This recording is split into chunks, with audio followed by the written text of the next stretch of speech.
Assalamualaikum warahmatullahi wabarakatuh dan selamat malam. Salam sejahtera untuk kita semua, teman-teman pengurus Dewan Pimpinan Pusat Partai Berkarya, Dewan Pimpinan Wilayah di Provinsi, Dewan Pimpinan Daerah Kabupaten Kota di mana saja berada.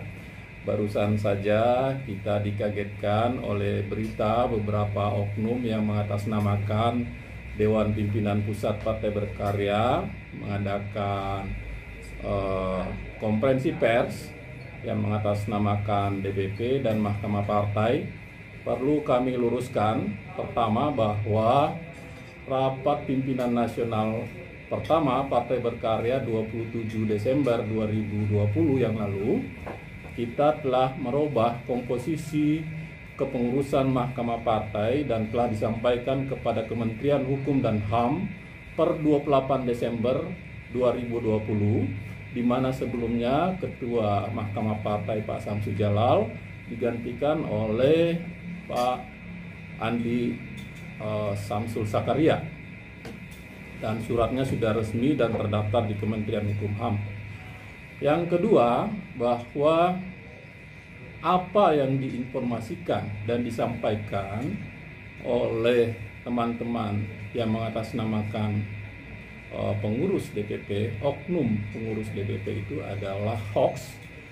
Kami di tempat ini, Jalan Taman Marga Satwa Raya nomor 11 Jakarta Selatan, Dewan Pimpinan Pusat, kantor pusat Dewan Pimpinan Pusat, boleh dikata administrasi kesekretariatan dalam hal ini rapat-rapat, apakah itu rapat harian maupun rapat pleno, terregistrasi, tertata dengan baik apa-apa yang dibicarakan, daftar hadir dan sebagainya, itu ada di pihak kami, dan sama sekali tidak pernah membicarakan atau ada rapat pleno yang diklaim dipimpin oleh Saudara Hari Yusuf dan Saudara Guntar yang press release-nya hari ini beredar, yang mengatasnamakan Dewan Pimpinan Pusat. Itu sama sekali. Dan tadi di tempat yang sama kami juga ada rapat khusus yang juga dihadiri oleh Ketua Umum Pak Muhdi PR. Jadi pada dasarnya kita di Partai Berkarya ini, keluarga besar Partai Berkarya ini, tidak ada masalah. Anggap saja itu lelucon atau pertunjukan lucu-lucuan hari ini. Tidak ada pengaruh sama sekali dengan keberadaan kepengurusan sesuai dengan surat keputusan Menkumham nomor 16 dan nomor 17 per 30 Juli 2020 tentang pengesahan ADRT Partai Berkarya dan pengesahan pengurus Partai Berkarya. Memang pasca Rapimnas kita memang mengusulkan perbaikan struktur kepengurusan di tingkat DPP sesuai dengan amanah dari Rapimnas 1, memberi amanah kepada Dewan Pimpinan Pusat untuk mengevaluasi kepengurusan baik di tingkat pusat, tingkat provinsi maupun tingkat kabupaten kota. Dan wewenang itu berdasarkan penyelarasan anggaran dasar dan anggaran rumah tangga, segera kita tindaklanjuti untuk mengadakan musyawarah nasional pertama yang tugas pokoknya, agenda utamanya adalah penyelarasan atau penetapan dari hasil rapat pimpinan nasional berupa penyelarasan anggaran dasar, anggaran rumah tangga, dan penyesuaian kepengurusan berdasarkan tupoksi yang kita butuhkan untuk langkah-langkah ke depan.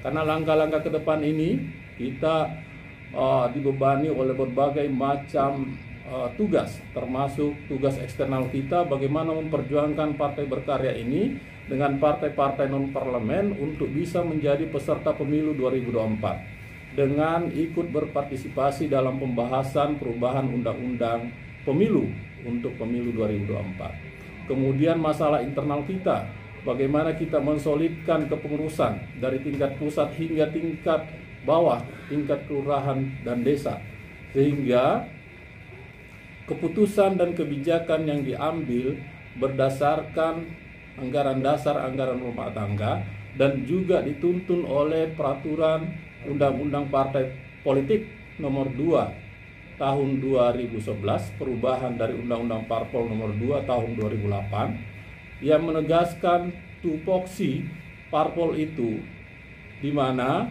partai politik diakui oleh negara itu diwakili oleh ketua umum dan sekretaris jenderal atau sebutan lainnya. Tidak ada yang mewakili di luar itu, baik di luar maupun di dalam.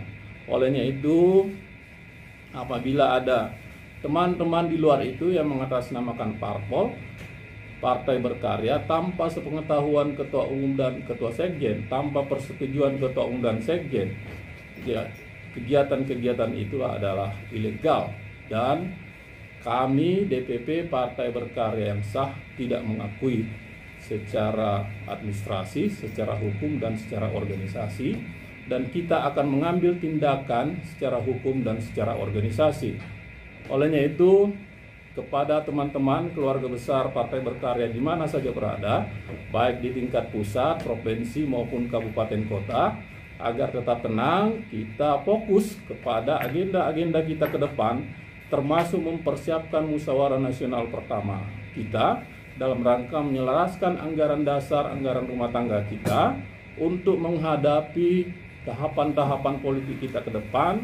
Yang paling dekat ini adalah verifikasi untuk menjadi peserta pemilu di 2024, yang administrasi verifikasi sudah dimulai di tahun ini. Bahkan pembahasan untuk aturan atau undang-undang yang mengatur untuk itu sudah mulai panas di tahun ini. Terima kasih kepada teman-teman baik di tingkat DPP yang masih satu barisan dengan Ketua Umum Pak Muhdi PR, saya selaku Sekjen, begitu pula dengan teman-teman provinsi maupun teman-teman kabupaten kota. Kita fokus saja, partai ini akan besar, karena boleh dikata hampir tiap hari, hampir tiap saat, tiada hari tanpa berkarya yang kita lihat, tonton, dengar, baik di media sosial maupun dibicarakan di warung-warung kopi.